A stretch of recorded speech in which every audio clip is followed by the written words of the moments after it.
just what you should know.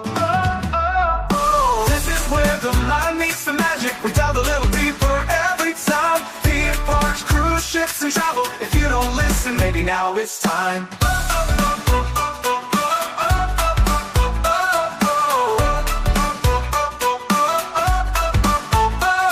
Tonight we discuss the opening of an immersive epic park. We will discuss both hits and misses and how Orlando wins with this new spark. Tonight we discuss the opening of an immersive and epic park.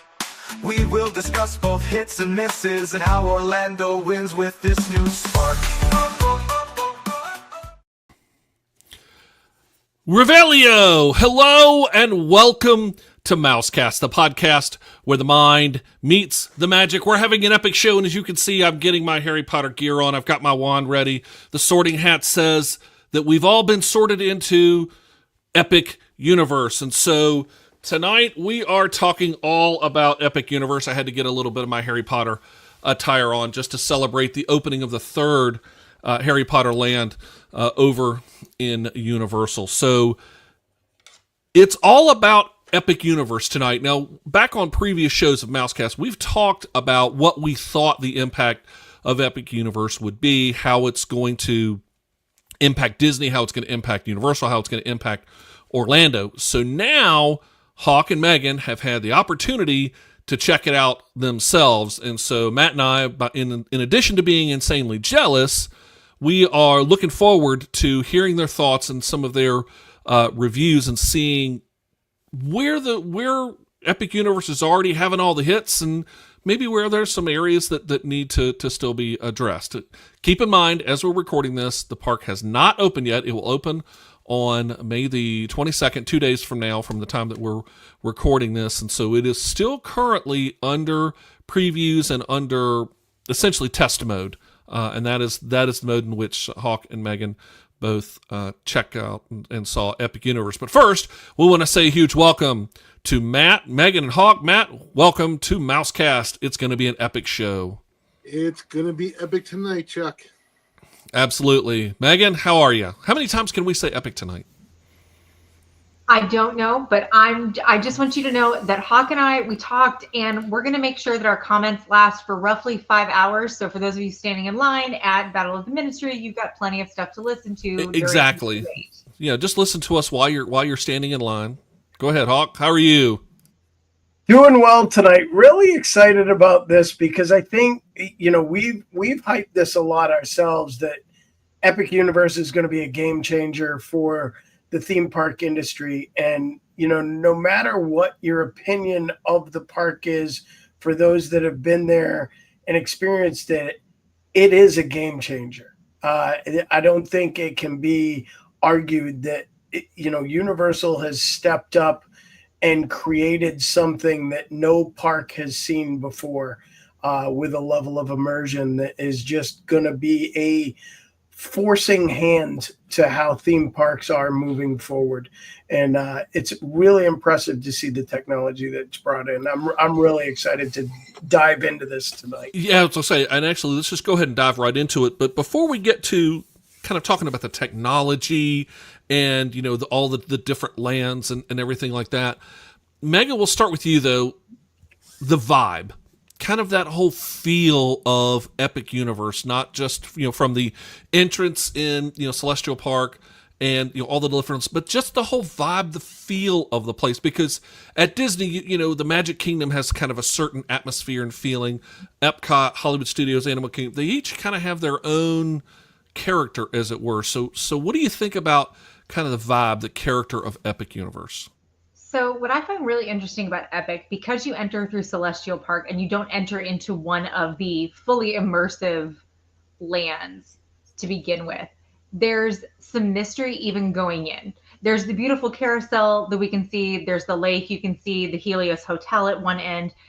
But the lands are all hidden behind the portals. So until you actually go through one of them, there's kind of this, okay, we're walking through a park. I personally think Celestial Park has a little bit of an Epcot feel, probably because of the lake in the middle of it. I think that has a lot to do with it and the amount of concrete.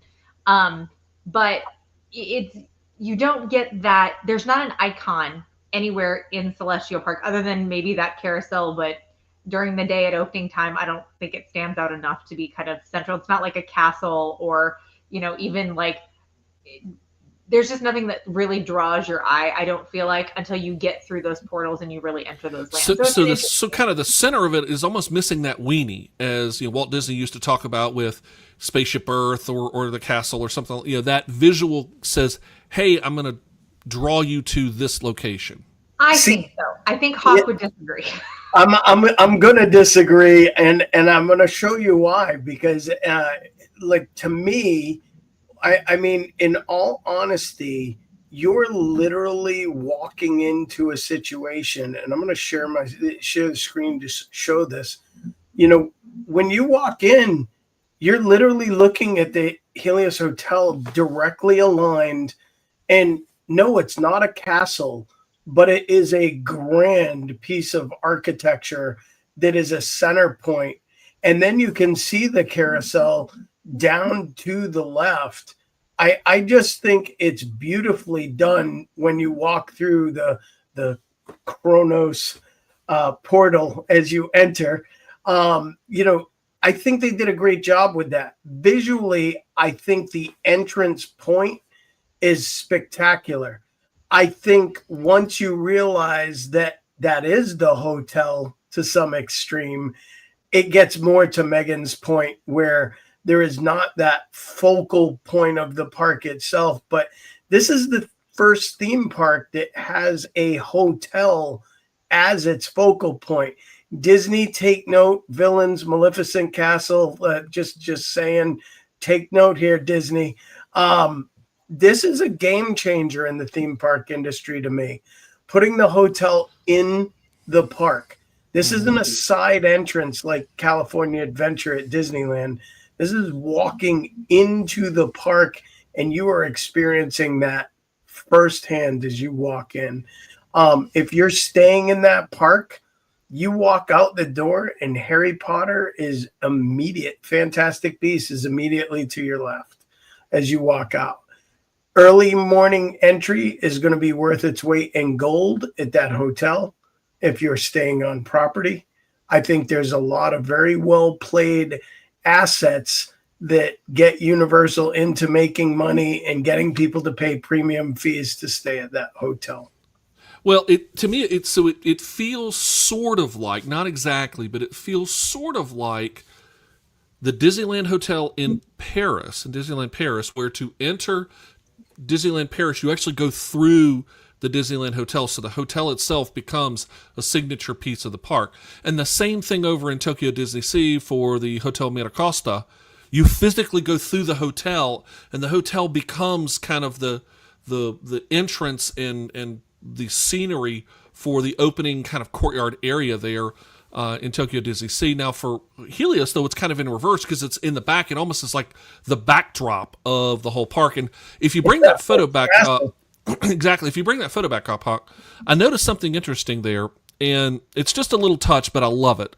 I don't know that any other Universal, and you may have to zoom in on it just a little bit, but over the top there, you will see an inscription.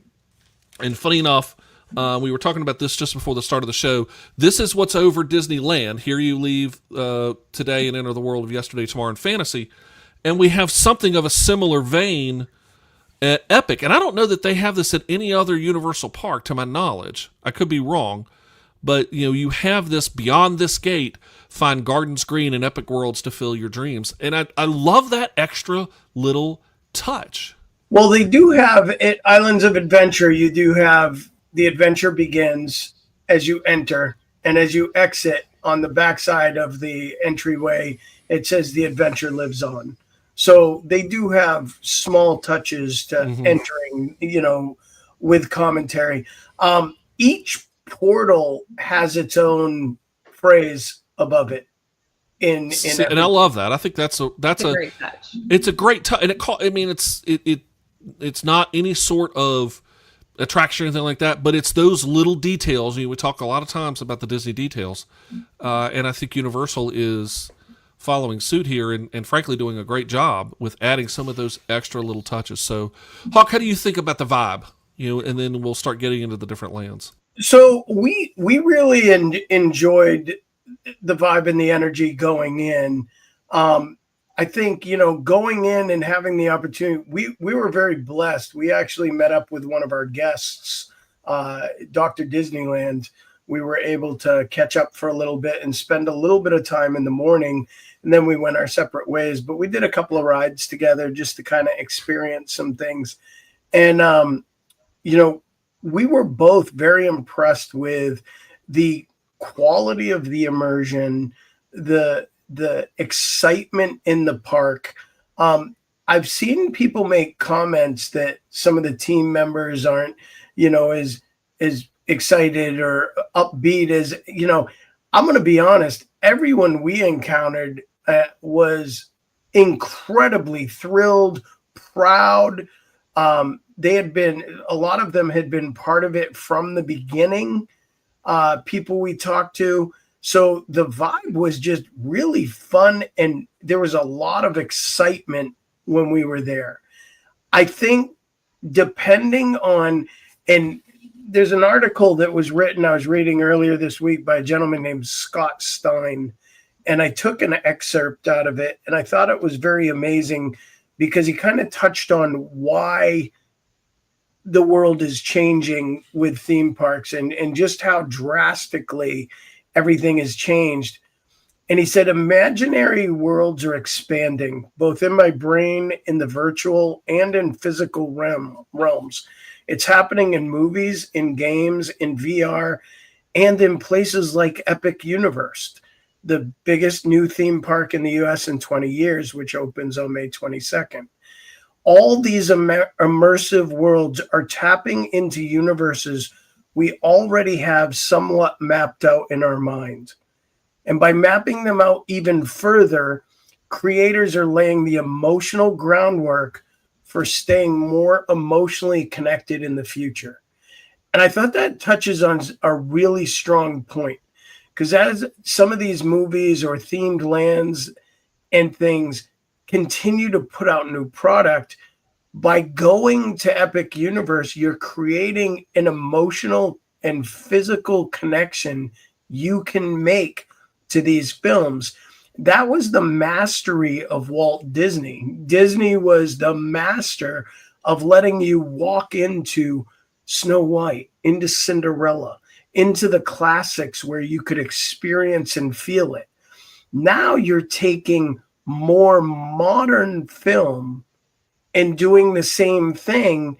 And this is where, I'll be honest, I feel Disney has actually lacked a little bit with the newer stories. I don't think their quality of immersion has been as great.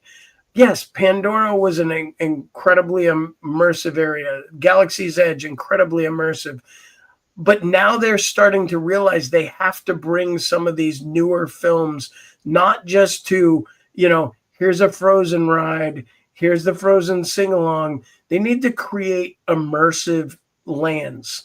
And they're starting to do that. So what you're going to see with the America's Animal Kingdom and what you're going to see in Villains Land, I think this brings hope. But Epic Universe set a tone of immersion that is just unparalleled because of the way they did the park. The portal concept, I was actually not a fan of it. I thought I was not going to like it because I looked at the park and said, one way in, one way out. You're not going to be able to walk a loop. You have to go into these lands, then you have to intentionally come out of them. But by design, that creates no crossover. When you go in that portal to Fantastic Beasts, you are in 1920s Paris. When you enter into, the Isle of Berk, you're there. You're experiencing it. Berk was the only place where I felt you could still see Stardust Racers. And it was the only place where I felt like, okay, it's not the total immersion that the other realms were, because in other lands, you literally see nothing but where you're at. And it's just truly incredible to get lost in each world that's out there. Yeah, and it's that transition, and I think that's even going all the way back to Walt Disney. That is something that Disney, I won't say struggled with, but had to really carefully work through, was this transition from Fantasyland into Liberty Square, or whatever, from Liberty Square into Adventureland, or the transition into Tomorrowland. The portal concept, you're physically walking through a gate, a portal. It's so easy to create that transition because you just, bam, you do it. Probably the second best that I have seen was the transition, and it's over in, again, it's a Universal, over in Universal Orlando, is the transition from the main part of the park, and you go through the brick into Diagon Alley, and it was a beautifully done transition and super simple. You're walking around a wall. It's not like it's that hard, but the way it was thought out, and I'm with you, I was a little bit dubious about the portal concept at first, and for the exact same reason of traffic flow. But to me, it looks like it actually does really work. And one interesting concept that I hadn't realized, because when you look at the maps, you don't see it, but each of the portals has secondary exits out. So you can walk out. Like we discovered one that made it easier for us to get into the part of Nintendo World that we wanted to get to by staying on the ground and not going up the escalator and going around by the statue in the back and walking right into, Donkey Kong. And that's where we wanted to go. There's the way they did everything is just truly, it truly is epic. I mean, there's the name fits the park for a reason. They obviously have had some hurdles. It's been all over social media. There's been all kinds of commentary and talk about it. But truly, I think in the overall, the bumps they have to get over are small in comparison to the challenge they faced and knocked out of the park, literally, with creating a place that creates real immersion, real experience, gets you lost in the world where you want to be. I mean, Nintendo fans, classic Nintendo fans, you are going to fall so much in love. Wear your anti-slip shoes, however, we'll tell you that hands down. When the water comes, it is very, very slippery. You're going to see a change to textures on the ground quickly in that area. You're going to see, anti-slip additions in that area, but it is so amazing. I mean, if you love Nintendo, it was too loud for me. I wear hearing aids. I have to boost sound to begin with. It was just like walking into a migraine factory for me. It's incredibly loud, but man, if you live for that there is no place in that park that is more immersive than that. That was the most impressive part of the entire park for me, was Nintendo World, 100%. But as someone who actually suffers from migraines, and if you have anybody that you're traveling with, or if you yourself struggle with overstimulation, that land is tough, because it is very bright. It is very loud with the music and the sounds, people using the bands that they've bought, all the bells going off all the time. And just the way that they have structured with the atrium and the 2 levels, it gets very warm in there as well. It's going to get warm everywhere. It's Florida. But the way that section is set up, and kind of how tight it gets in there with the crowds. Now, I will say, one of the things that I've seen on social media that I disagree with is I've seen people complain about lack of shade and lack of places to sit. I found that to be the farthest thing from the truth. We found places to sit and places in the shade in every single one of the lands that we went into. Most of the queues that we were in, now granted, we didn't ride everything, but most of the queues we were in had shaded spots. I think And Hawk, I don't know if you guys got to ride the Donkey Kong ride or not. I think that is one of the. Is that queue all the way out in the sun? I thought I saw a picture. Maybe that's one that's out in the sun. With very little bit of it at the beginning, if it's backed up outside the building, you can be in the sun. I think I have actually. Hold on, I think I have a picture of that. But really, as far as the park as a whole goes, I thought Universal did a great job, not only with the immersion, like Hawk said, 100%. Immersiveness was just incredible in every single one of those lands. Burke was actually my favorite land. It feels the most theme park to me, but in a good way. I loved that entire section of the park. But immersion wise, Nintendo was for me the most impressive. Just also one that I think some guests may struggle with if they do struggle with overstimulation, migraines. Yeah. But it was impressive. I will say my concern with Super Nintendo World is that you buy those bands, and unfortunately we know that there are people that take advantage of every opportunity. I can certainly see parents taking their children to that land, buying them a band and saying, go play the game. We're going to go do the other lands and we'll see you. Little worried about the number of like 6 to 10-year-olds that are going to be running around that section without any parental supervision. And if they don't get that anti-slip, who knows what happens without that? That's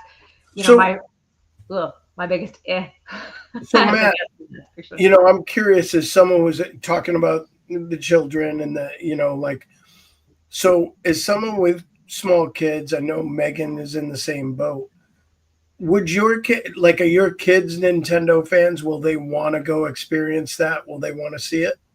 I think so. I actually watched some videos beforehand just so I kind of knew what was going on with Epic Universe, because I've never been to Universal before. I've been told that it's mostly like thrill rides and stuff that I don't personally do. So I just wanted to see, what was going on. And I actually thought that Epic Universe is it has more of a family feel to it than I feel like regular Universal, from what I've been told. And I was actually going to ask you guys' opinion on that. It was I saw Super Nintendo World and the bands and all the interactive stuff, and it just seemed very So Yoshi's ride, very family friendly, super slow, great small child ride. Mario Kart, I don't see a problem being for small kids. That one, I was It kind of has a Big Thunder Mountain-ish feel, as in the level of roller coaster, would you say? Kind of on the level of Big Thunder, maybe? What? For what? The Mario Kart. Not for Mario Kart. We're talking Mario Kart. Oh, Mario okay. I thought Kart. you were talking about Mine Kart. Sorry. No, that's okay. I was wait a minute. Two rides, Mine Kart and Mario Kart. They sound a lot alike, and people are confused. So Mine Kart Madness, I would give you that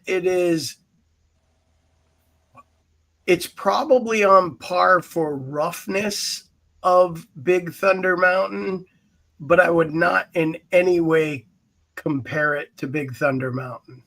A comparison to kind of like Seven Dwarfs almost.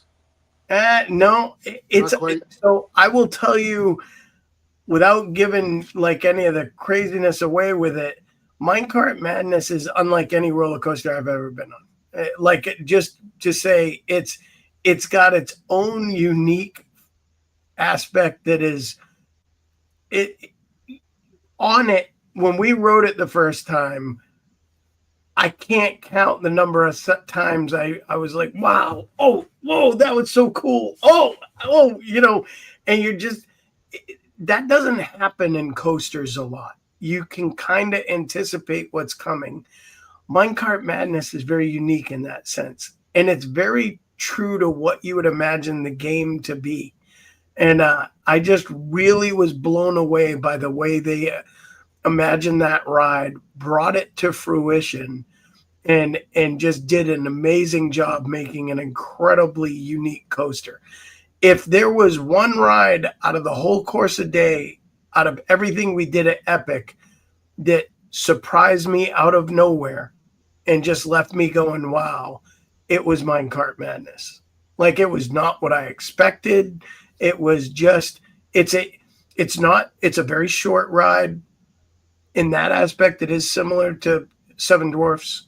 It's not a long ride, but man, it is just something that I've never seen done like that. And it was very unique and a lot of fun to experience. You may need a chiropractor appointment afterwards. It is a little on the rough side, but it was a blast. And I mean, it's just so well designed.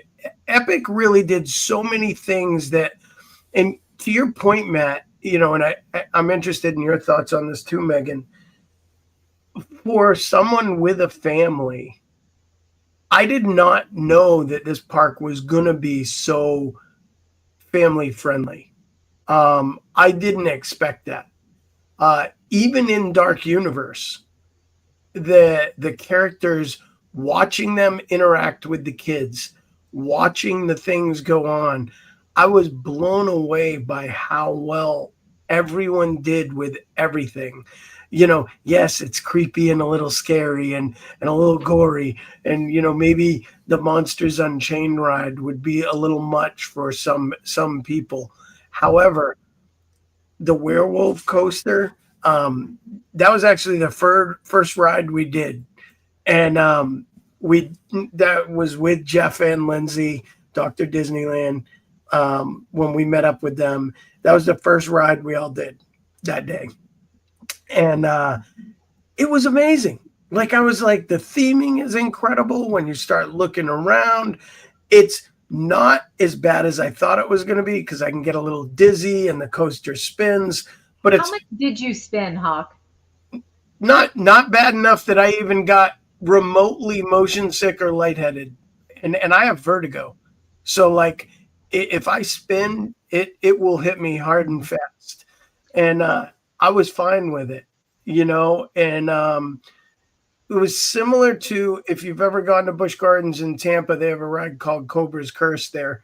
It was similar to that, just kind of a freelance spin, but not super fast. It's not like riding on, what was that dang ride at the carnival when you were a kid? Tilt-A-Whirls. It wasn't like a Tilt-A-Whirl. You're not pulling G's going around the corner. You know what I mean? I will say that when we rode it, we didn't spin much either. We did ride backward most of the time, but we didn't spin much. However, there were a couple of carts that were on our track that were spinning pretty constantly, and I just kept thinking, oh, if I was in one of those, that would be bad. Yeah, see, to me, I'm already having nightmares of Primeval Whirl over at Animal Kingdom, and I'm like, no way, not going to happen. So it's a smoother track, Chuck. First and foremost. Yeah, I mean, it's not a mouse coaster. I get it. So no, it's a much smoother track, and from what team members told us that day, is the first car spins pretty heavily. So if you're looking for the spin, ask for the front. The other ones are not overly spin worthy.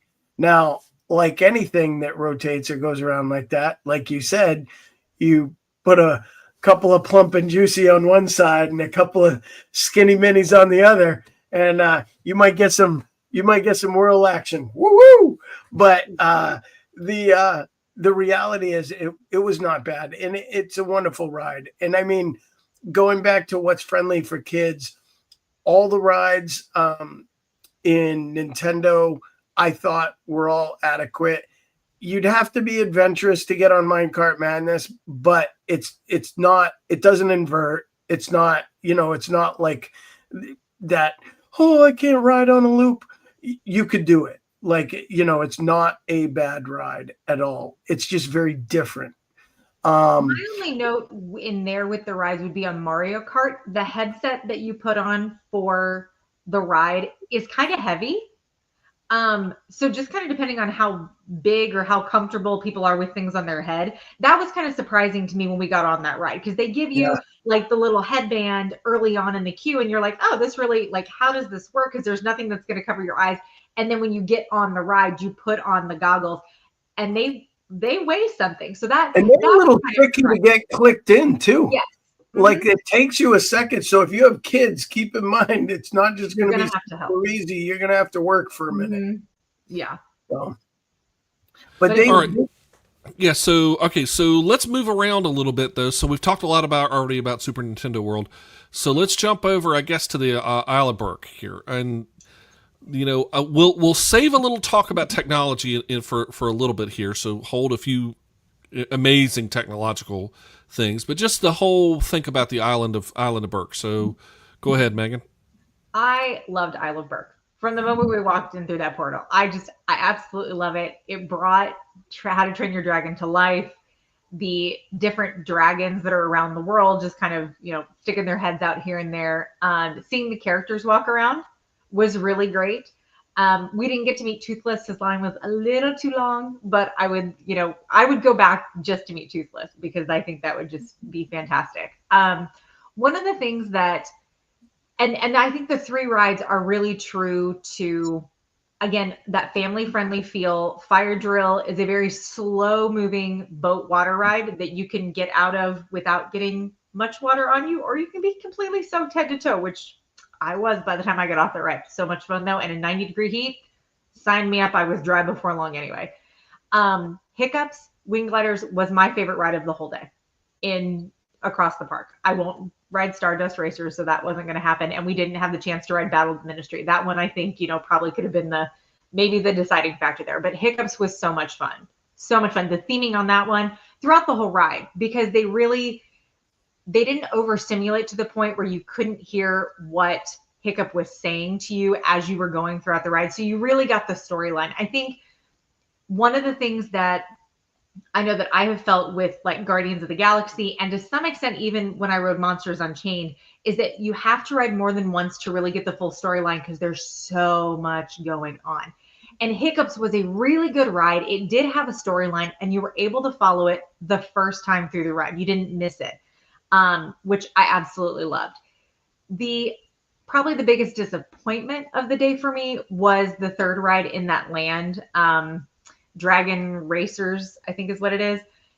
It's a little bit Dumbo. I mean, that's basically what you're staying in line for. It lasts about that long. And this is true with also kind of back to that conversation of the kid friendly. Yeah, it certainly is more kid friendly, I think, than the other 2 Universal parks. But at some point, even that gets cut off. For families that have very young kids, there is not a single ride in their 11 rides at Epic that a child can like sit in an adult's lap. There's not one. Every single person who gets on any of the rides has to be able to sit, next to the adult they're with. So anybody who's traveling with, toddlers who either are too scared to sit in their own seat, or babies who they can't get on a single thing. And so that's kind of where that ride you're talking about, you have to do alone. Yes. And so, and that one, so it's Dumbo, but there's no bench seating. It's all single person seating. There's, the full shoulder strap comes over. So you do have to be able to sit on your own. It also has it has a height requirement too. And I can't remember what that is. And it's taller than I thought it was going to be. I think it's 48 inches. I remember being surprised. Yeah, I was a little surprised by that as well. But I think that's because technically you can do a barrel roll. And they kind of walk you through how to do that. And there are visuals to set that up. There were a couple people that I saw actually do it, and people cheered. And that was the most fun thing about standing in that queue, is watching the other people, hoping that somebody will be able to do a barrel roll.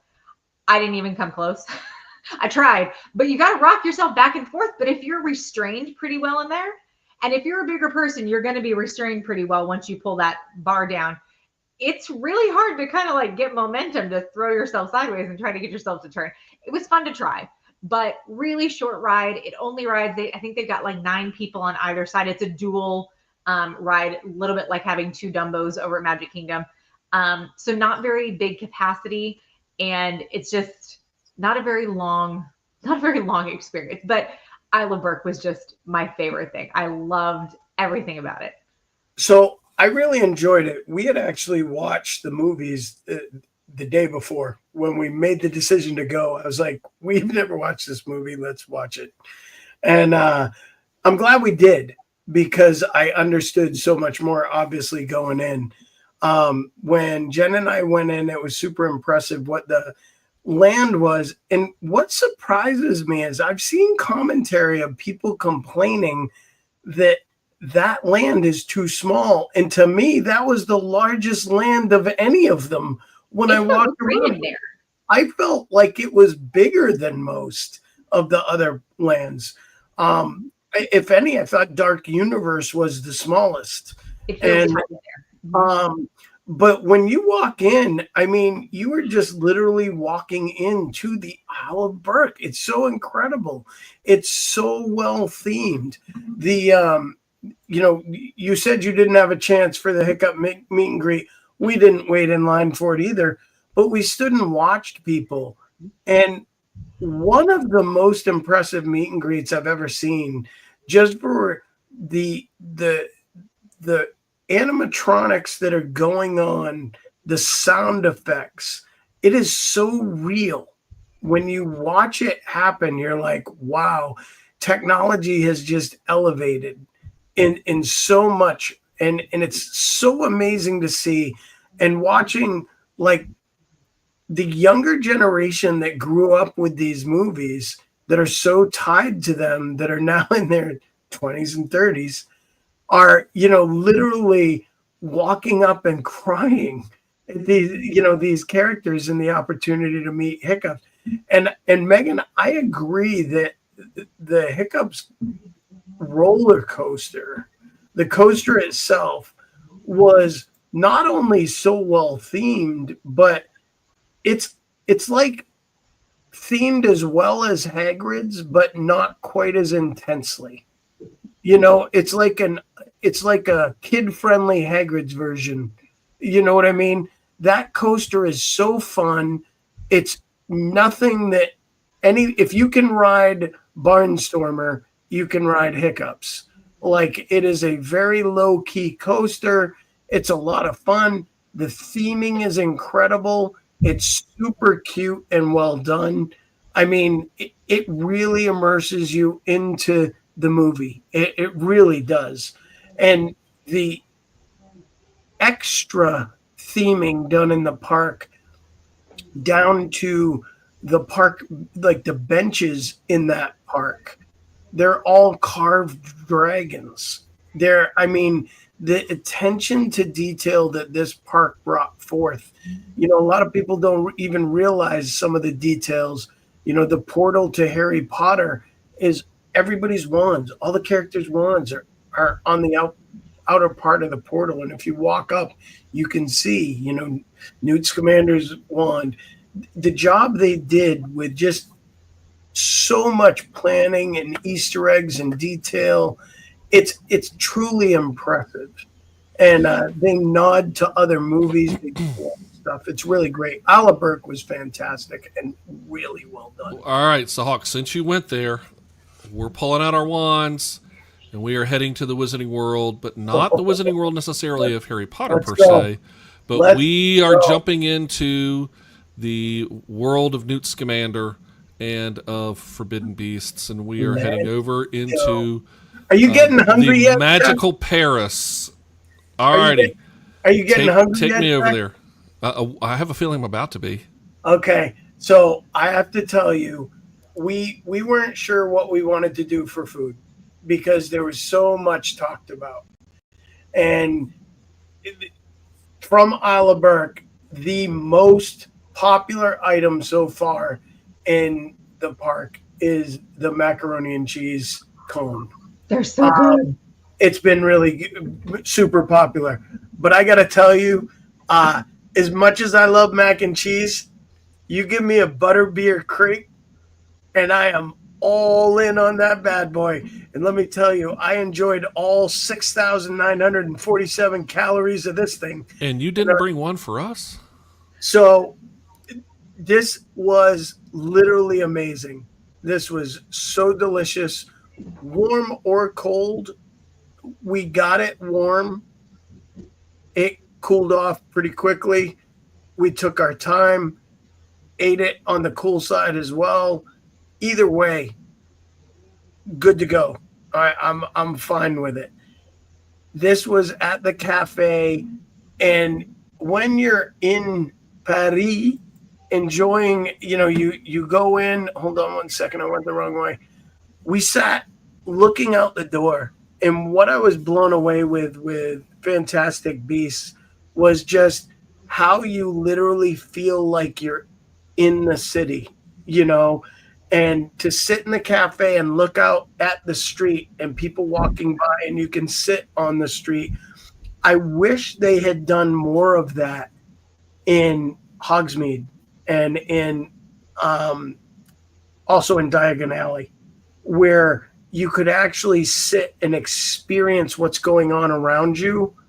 I thought this was amazingly done because it faces the way they built it. It's on a corner. So there's two street side views where you can sit outside of this restaurant and be on the street in Paris.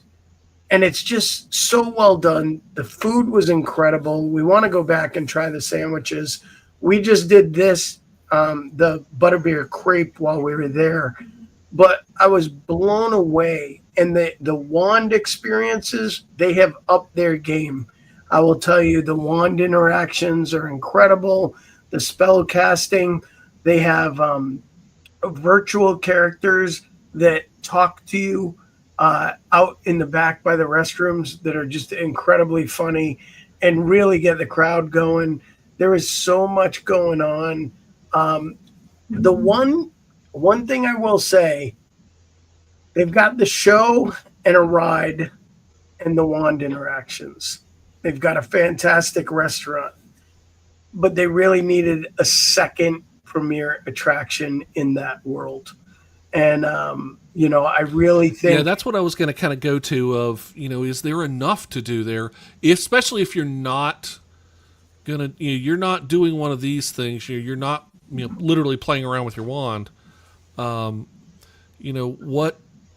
Is there enough there? And well, there will be because you're standing in line for possibly 300 minutes for going to Battle of the Ministry, which is a whole other issue. So you can see the when you're outside the cafe, it's literally like being on a bustling street. It's really well done.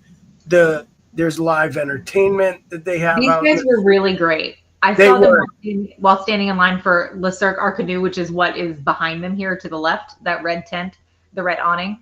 Yeah. They were wonderful. Really, really engaging. Very good. Loved them.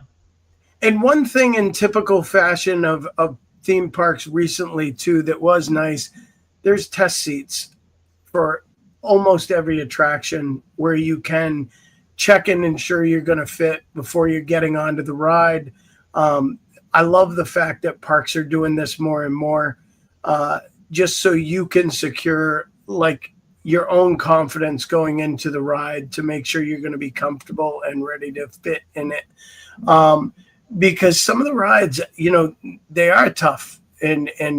But when you go into this, going into Battle of the Ministry to walk through the queue, I'm going to say I know why they couldn't fit a second ride into that land, because I feel like there is literally what you see of Paris outside, inside in the queue of this ride. This is the most impressive ride queue I have ever seen. This was, I don't know about your opinion, Meaghan, but this was literally mind-boggling. And this is 1/20th of what that queue is. It is absolutely mind-blowing walking into this. And most of Epic, because it's a brand new park, you walked around and everybody was like agog at all the things and looking in every direction. But you walked into here and people just came to a standstill because you just can't even imagine. It is incredible. I think the reason they don't have a second attraction in this park is because they couldn't afford it. After building, as we're walking through the queue, we're surrounded by, so we didn't get to ride it, but the ride opened at 3:00 the day that I was in the park. At 11:00, they opened the queue for people to just go through and see, and that's what we did. And so you're walking around, and they don't have you queuing as you will when the ride's going. So you're kind of just walking all over the place. And it didn't matter who I was standing next to. Everybody's talking about the tile on the walls, because there's tile on just about every single wall going through this. And it it is incredible. I mean, just yeah, I can't like that ride queue alone. I have no were idea you what going the to ride steal some for backsplash? it would make really great backsplash. The whole thing is just incredible. It is.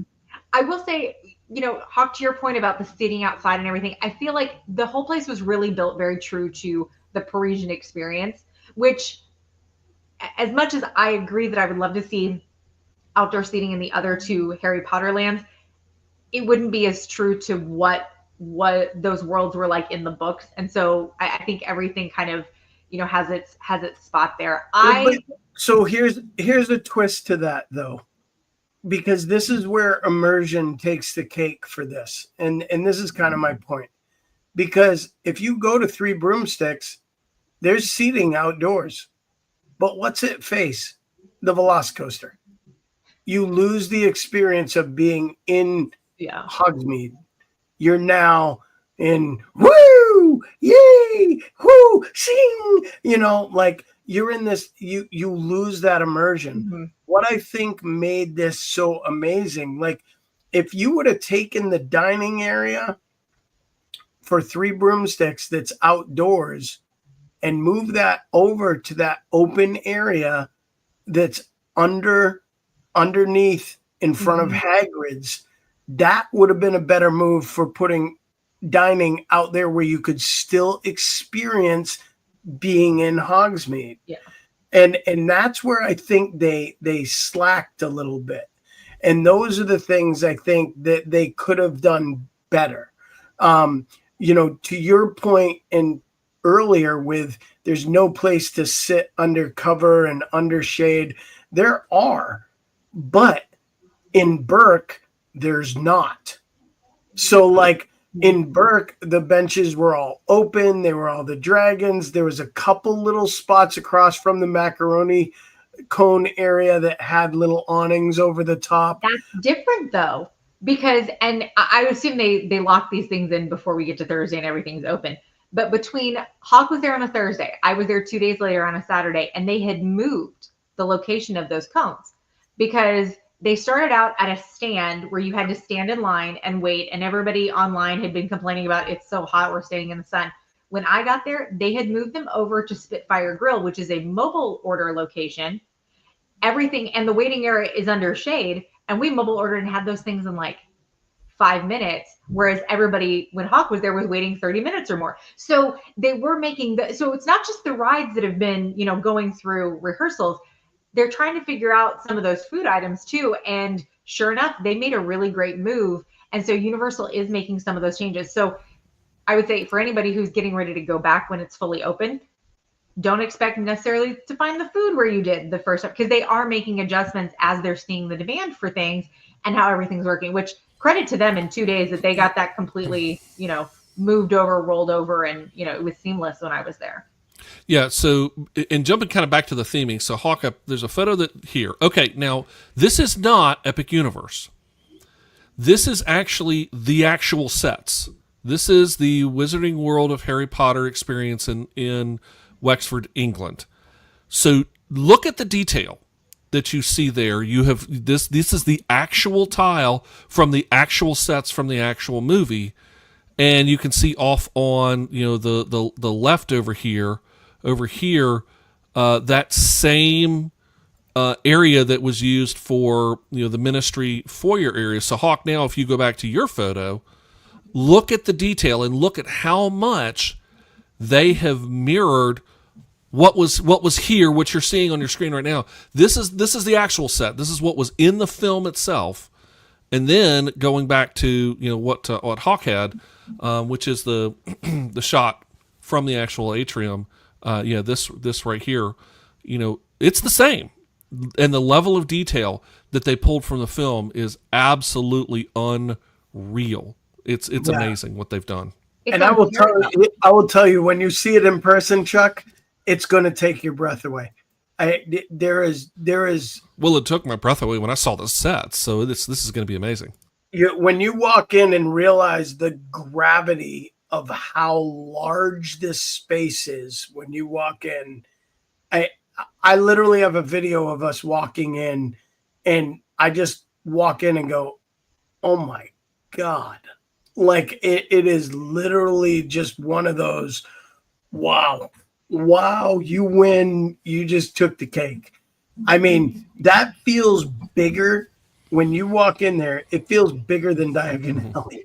All right, so let's address though, the kind of the elephant in the room when it comes to the Harry Potter and the Ministry of Magic area, and that is the battle at the Ministry. And there's some challenges. There's number one, there's been some long wait times, and number two, frankly, there's been some significant technical issues that they've had to overcome. Keep in mind, again, we're still in testing mode at this point, but let's get over to let's talk about that elephant in the room when it comes to Harry Potter and Epic Universe.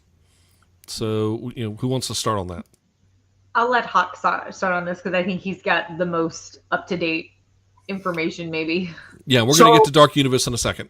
Yep. So I've read some recent conversations, and apparently they're making some changes to the way the ride was originally constructed.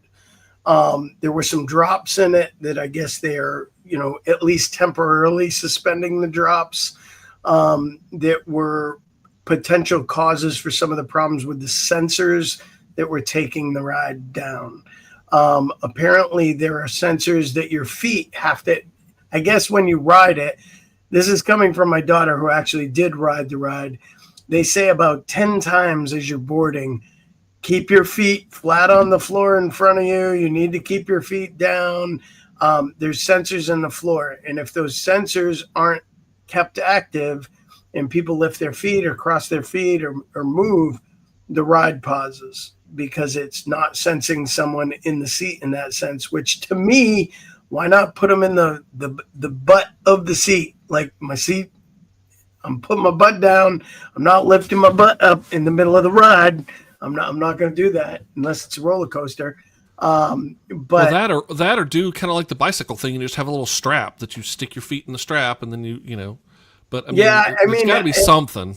I think there will eventually be something that changes, but that has been a big issue for them. And then keep in mind, this was built to hold a significant queue, longer than Hagrid's. So the people that are complaining that this is 300 minutes, that's because it was planned for that. Like, this is going to be a extremely popular ride. It's an innovative ride. You've got animatronics being utilized in this park that are unlike any animatronics you have seen ever anywhere. It is the highest level of technology coming into the animatronics being used in Epic Universe. They have made advancements in so many places. There's going to be some growing pains. There's going to be learning curves. There's going to be some of this. I think they're going to work it out, that it's going to be okay. But I mean, think back to Hagrid's. Hagrid's still doesn't have Express. How long's it's been there? Like, there's still an 80 to 100 minute wait most days. At open, if you don't rope drop that ride, you're not getting on it in less than at least at minimum an hour, maybe 2. When that ride was brand new, you never saw wait times less than 2 hours.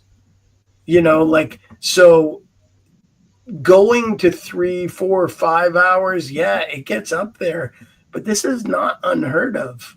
And I think it will fade off soon. There's still a lot of people that have been to that park that have not been able to ride that ride. There's still a lot of people that have gone and experienced it. This is also, we talked about this a little bit before the show. This is the first time in our knowledge that they have ever opened a theme park to the public prior to the grand opening date. Even to pass holders. I don't know even of a pass holder preview for a theme park. I've seen it for rides. I've seen it for lands. They did it with Galaxy's Edge, but not for an entire theme park. This is a new concept. So, the influencer era, the this era of time where we're doing things differently than ever before. Keep in mind that also correlates to the construction, building, and design and implementation of this park. So there are new things happening for the first time that are going to have to get worked out. Is that Tom that made the comment? Yeah, as I say, Tom there, and we're going to get into Dark Universe here. So the one, and I kind of saved the best for last here. So I don't know if it's necessarily the best for last, Chuck. Well, we'll find out. That's the thing. I think that there was a lot of, let's put it this way, there was a lot of anticipation when it was announced, we're going to do a Villain's Land inside Epic Universe. Before we go into Dark Universe, though, we have to touch on Stardust Racers and the Carousel, which are in Celestial Park. As far as a 1-day park or a 2-day park, I would say early on, you're going to want to give this 2 days because the wait times are going to be at a point where you're going to need 2 days in order to really truly get a feel for everything. Then you're going to have things you want to do again or do a second time, like going around and doing some of these rides or experiencing the lands themselves and just walking through and understanding what's out there. You're going to want to give yourself some time. So I would say at the beginning, you definitely want to give yourself at least 2 days. It's going to be tricky to do that the way they're selling the tickets, and it could be tricky for you. But I would say 2 days is probably where you be. Once you've gone and experienced everything, I don't see this being more than a 1-day park. Meaghan, do you agree with that? I agree with all of that 100%. It's a 2-day park because of the waits, and then it's a 1-day park from there forward. Yeah. I think if Universal was thinking that this would build out to where at this point, now this is phase 1 of the park, right? So, they're, correct. all this information of like continuing to build on. So who knows what's coming. But for right now, if this is what Universal thought would bring people to Universal for a week, not yet. Not yet. Maybe with. I don't think, in talking to some of the design team and talking to some of the people, I don't think that was the plan, though, either. I think now Universal has given themselves an official way to draw people to Universal for a week. I think keeping in mind when you add Volcano Bay, when you add the new resorts that are being built, when you take Islands of Adventure and Universal Studios into the picture, when you're talking 4 parks, now you're going to have a couple of days where you want to go back and do things at other places, bounce around similar to what you've done with Disney for years and years and years. Universal is now bringing itself to that. We're not the 2 odd days of the vacation where you come over from Disney and spend 2 days at Universal. Now we're a week-long vacation destination ourselves. They have literally quantified themselves in the global theme park world of we are a vacation destination, not just a theme park destination. So like they've really, this does create an element of game changing for just them being able to hold a captive audience for a week that I feel like they've struggled with in the past. If you were to do a week-long vacation at Universal, it was tough, well, see, there you go. Oh, I'm that way even with Epic. I do the other 2 parks a half a day each, but that's me, and that's Matt, right? We're not thrill riders. Those other 2 parks, I can do half a day at Islands of Adventure and half a day at Universal, and I'm good. So I think that's the challenge that we run into, because even with Epic, and Epic does have experiences that are a little more appealing to the non-thrill ride person, it's still mostly a thrill ride experience at Universal.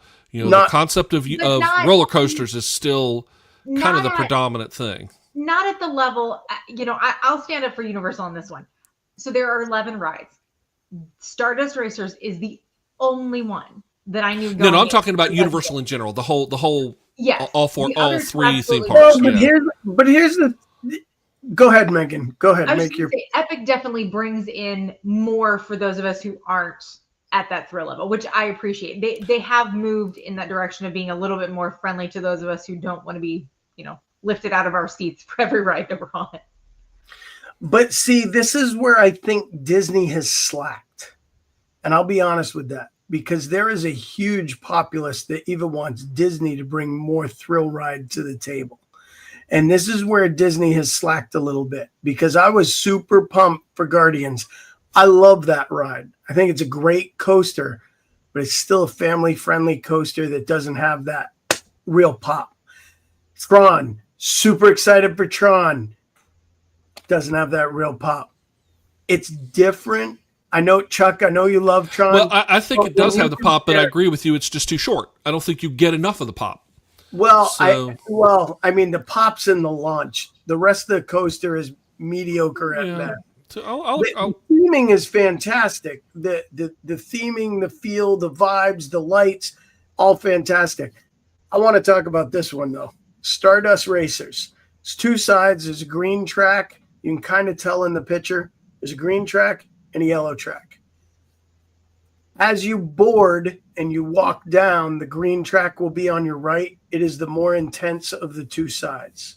Slightly more intense. The yellow track is on your left. Slightly not as intense. However, fantastic ride. One of the best coasters I've been on in a long time. Long coaster. It's got a lot of ride to it, which is great.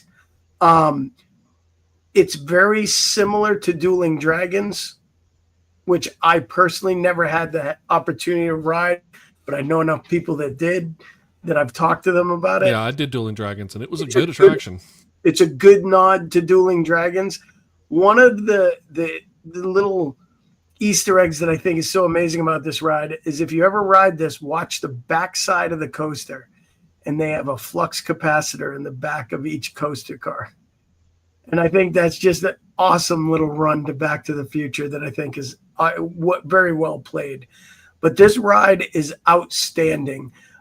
Jen and I rode it 3 times the day we went for preview. Riding at night, game changing. The lighting, just everything about it at night, ride it at night. If you get one shot at it, ride it at night. It is the best. But phenomenal ride in Celestial Park. The carousel, very innovative and different. Not your traditional carousel at all. Beautiful centerpiece to the park and an innovative ride for a carousel. Make sure you experience that. Can't suggest that enough. But to get to I'll say, speaking of night, the best night experience of all has to be over at Dark Universe. So when you walk in, and we're going to give a little bit of a spoiler. I mean, it's been all over the internet at this point. I don't feel like we're holding anything that, hasn't been shared. But when you walk into this land, it is, if they could have built this at studios where you could incorporate it with Horror Nights, this would have been the best Horror Nights year ever. I just can't speak to how well suited this land would be to share for Horror Nights. It is just absolutely incredible. The in-depth castle, I won't share the video of it, but again, at night, the castle is lit up. There's some additional activity that goes on. Amazing. The theming in that land is just truly incredible.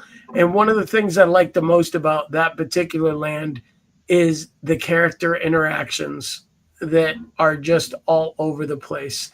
And they're hidden in plain sight, that they're not necessarily out with the crowd, but they're in the buildings. They make appearances on patios and in walkways, and they have entertainment in there as well. very well themed entertainment for Dark Universe.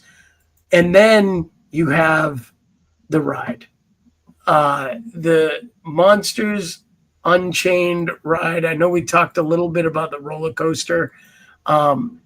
Monsters Unchained is changing dark rides forever.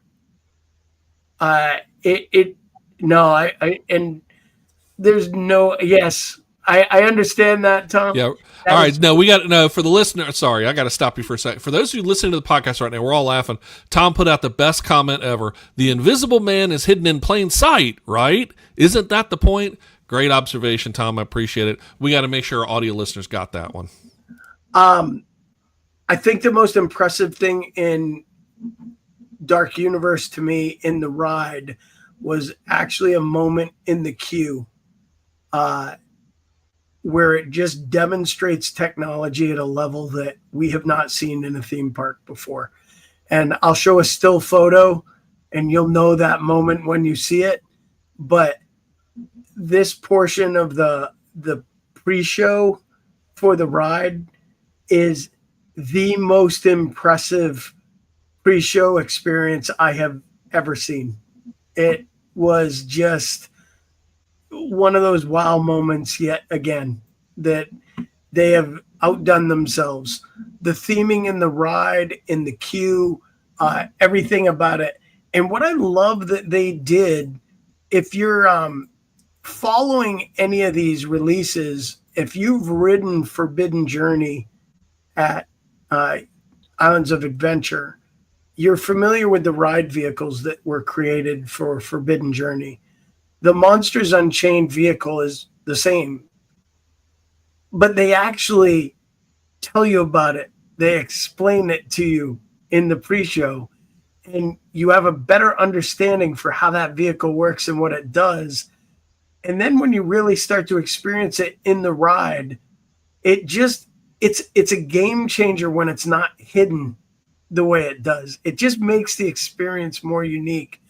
And the screens in that ride, I did not get motion sick. I have a hard time with Forbidden Journey. Yeah, that's where I was going to go with this, because if it's a lot like Forbidden Journey, the problem I have with Forbidden Journey is there's no air movement whatsoever. It's so stale and so stagnant. So none of that. I will tell you like this.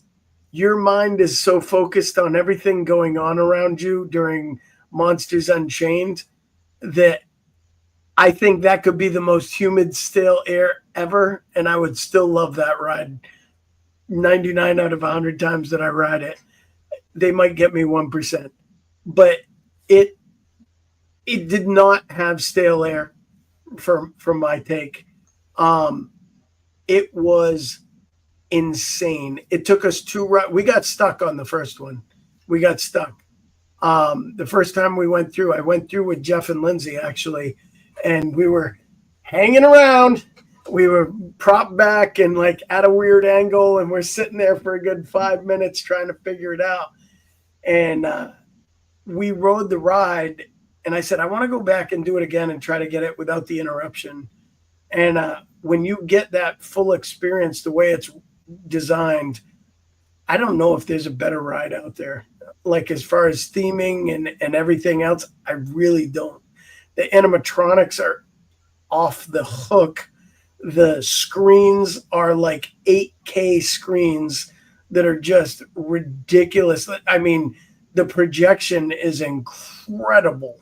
I mean, it looks as immersive as the lands are. That's how immersive this ride is. I mean, you're just completely 100% sucked in. I will say for me, I got a little nauseated towards the end, but I think it was the length of the ride, not so much the ride itself. Because it's another one that you're getting your money's worth. You're in there. It's like the opposite of Curse of the Werewolf. Curse of the Werewolf, you're on, you're off, it's over. This one, you're there and you're in it, and it is incredibly impressive. I can't stand pre-shows. I would cut out literally every single one, including in my beloved Guardians. I would cut them all out. I do not like pre-shows. This pre-show is really good. And this is one that, and I said this earlier, but I really think you have to ride more than once to really get the full storyline effect. because you are just looking at everything as you're riding this in awe of whoa and just trying to take it all in. And you forget that there's a whole story going on around you. I was pleasantly surprised in that, yes, it is a dark ride. Yes, it is going to be scary. You know, if you get scared or if you've got children who get scared, it's probably going to scare them. But I expected it to be scarier and was pleasantly surprised that I didn't have monsters like popping out right in my face. I expected something almost like on the level of Alien, and was pleasantly surprised that that was not the experience that I got, which I was grateful for. I think, honestly, I think for young kids, you're almost at the point where like Haunted Mansion even has elements enough to scare them as much as this ride does. You know what I mean? Like it's I mean, look at this. This is your entrance into the castle. And I will say that one thing about this park, bring walking shoes and be ready to climb some stairs. There are so many stairs. Super Nintendo World is like the Stairmaster. There are elevators. You kind of got to look for them in different places, but there are elevators, including in some of the queues. If you can't find one, ask a team member. Yeah. But yeah, Isla Burke had stairs. Nintendo World has stairs. Ministry had stairs. Yeah, it's definitely, there's a lot of ups and downs there. So real quick, going back to Dark Universe though, because Hawk mentioned earlier the comments that have been seen online about the cast member or the team members.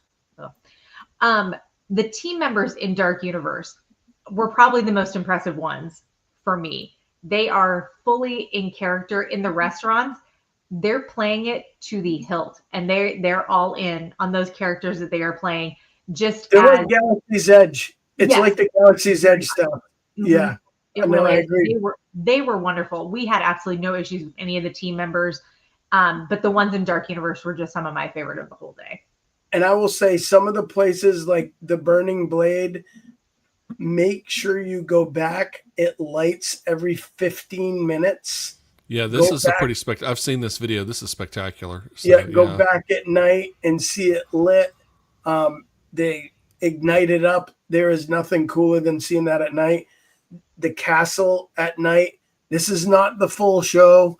This is just some of the lighting. Incredibly cool to see at night.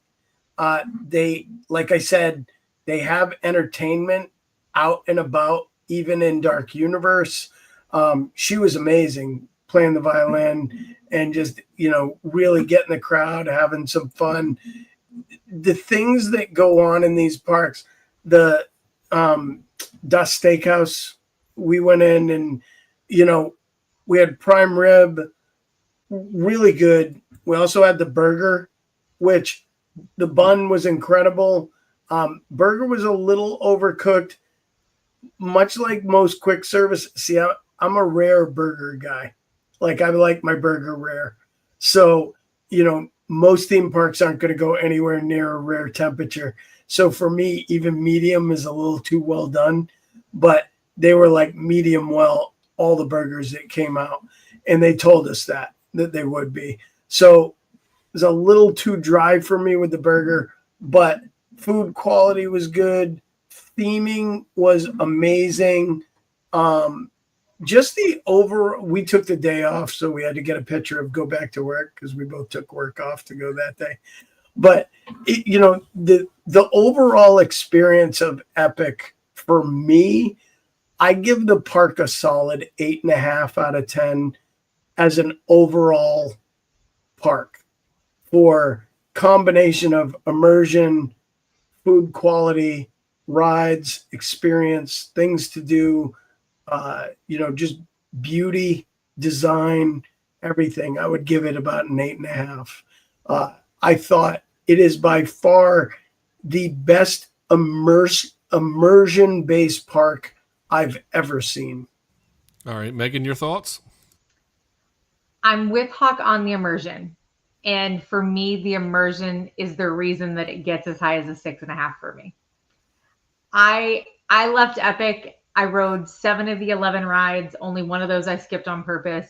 So I had 3 that I wanted to ride that I just didn't get a chance to.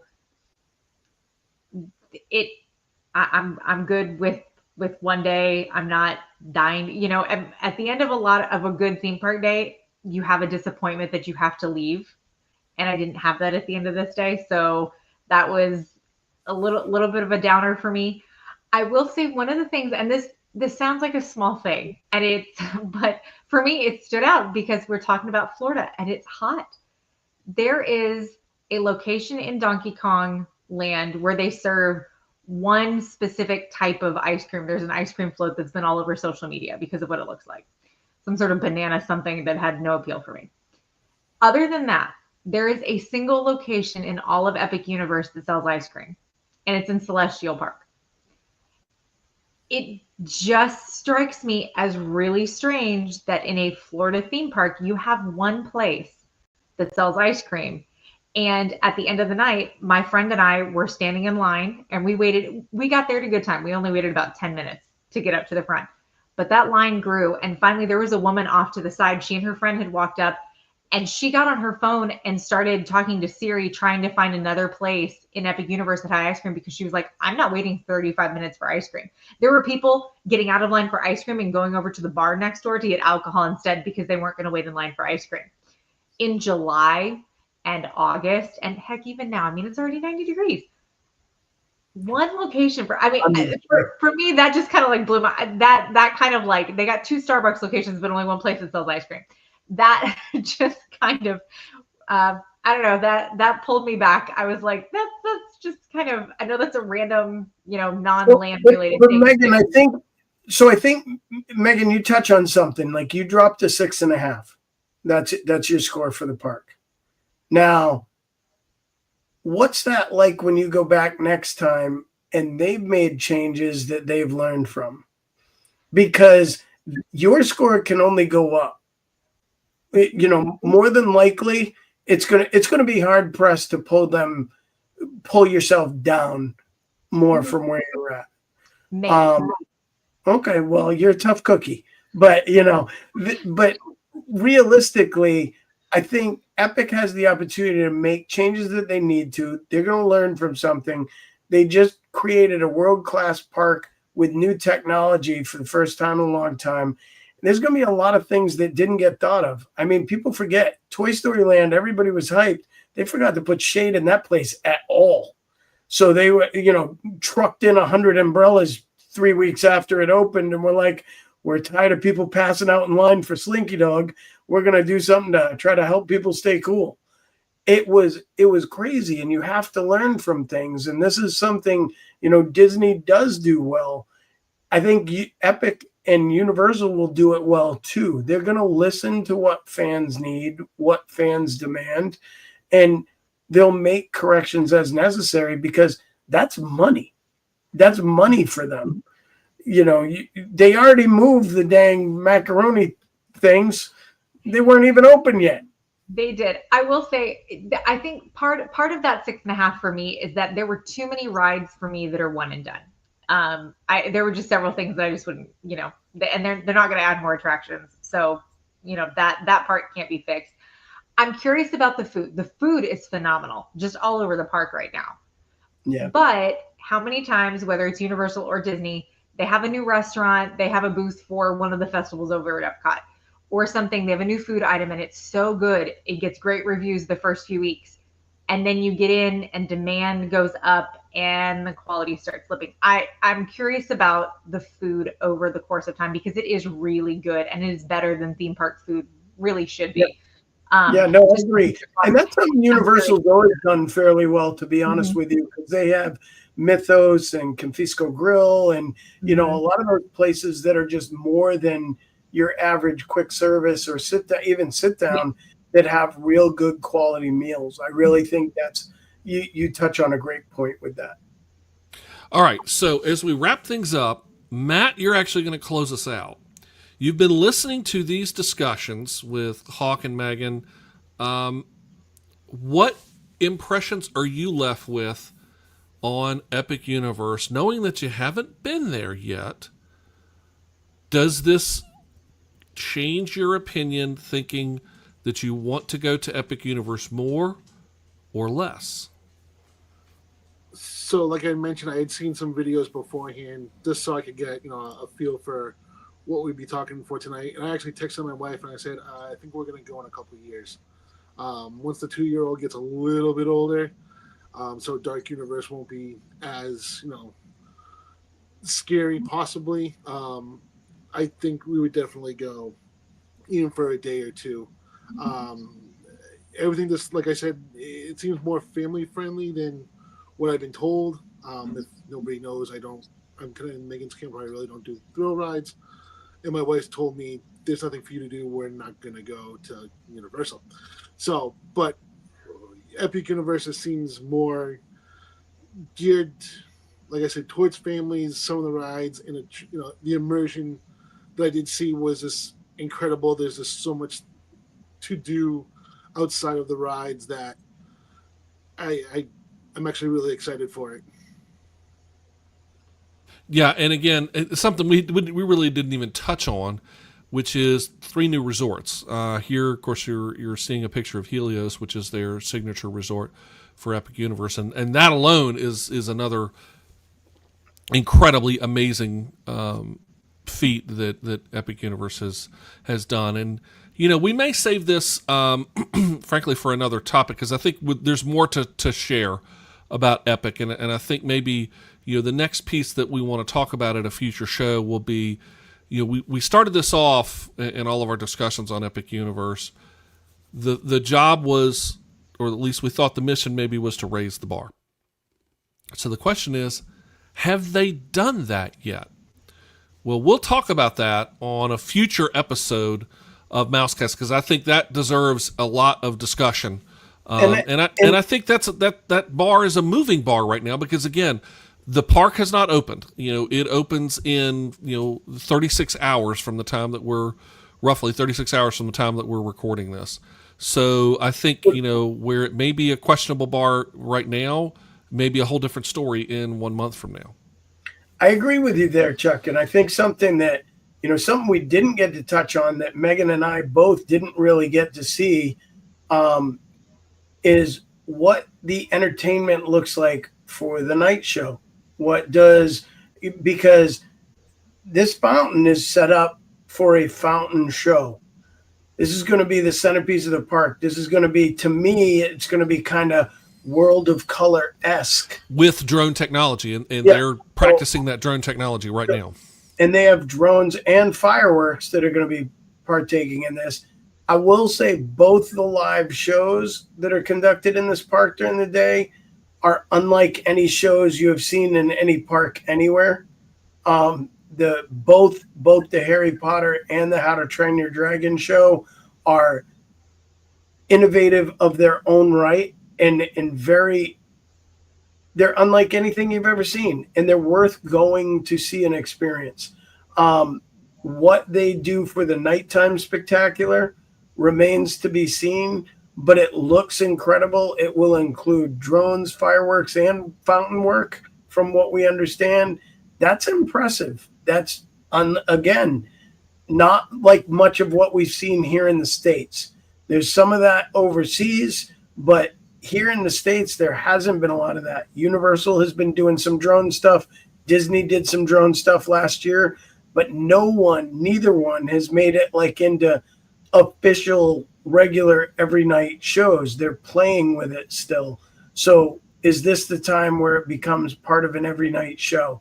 We don't know what we're going to see, but Epic has done things that no park has ever done. And I think they're going to continue to make those changes and elevate that game as we progress from here. Because to Meaghan's point, it was phase one. We're phase one. There's rumors that a Wicked Land a Wicked portal could be coming as early as 2027. There's, no confirmation on this. This is like rumored stuff still, but there's still a lot more to come in Epic Universe. And as they expand and elevate with what they learn and what they get for fan feedback, do they make it better? Does it get even better than this? Because the immersion is already top notch. The immersion, no one will question. And I will say, yes, I give it, for me personally, it's a 6.5. However, you definitely have to experience Epic. It is 100% worth going to, thrill rider or not. And this pushes Disney way harder than I think Disney would like it to push. Yeah, and that's good. That's part of that future topic, because I think the bar has been risen. The expectation 100% has gone up, especially with all these new lands that Disney says they're opening. We're all looking for, if you've been to Epic, you're looking for immersion when Disney does all of that. Yeah. So much more to come as we talk about Epic Universe, the launch of Epic Universe, which again is getting ready to start here in just a couple of days. And then the long-term effects of Epic Universe, and that will be, again, part of a future show here on Mousecast where we talk about the impacts of Epic now to the tier and the bar that has been, I think, has been raised. The question is just how high. And then, again, we're called Mousecast, so where and how does Disney respond? So we've got a lot more to talk about. We want to thank you for listening to this special edition. We went a little bit longer, almost an hour and a half tonight, on Epic Universe, but it was an epic show for an epic topic all about Epic Universe. So I want to say a huge thank you to Hawk, Meaghan, and Matt for joining us. Thanks to Tom also, who was joining us tonight live. Remember, we are live every Tuesday night at 8:30 p.m. Eastern here on Mousecast. Join us as we talk about Disney, Universal, and so much more. A reminder, the final Tuesday of the month is game night. That means next Tuesday night is game night. Come and join us and play along live. We love to have our live audience come and play with us here on game night and play along. So this is Mousecast, the podcast where the mind meets the magic. And so until next time, we'll see you.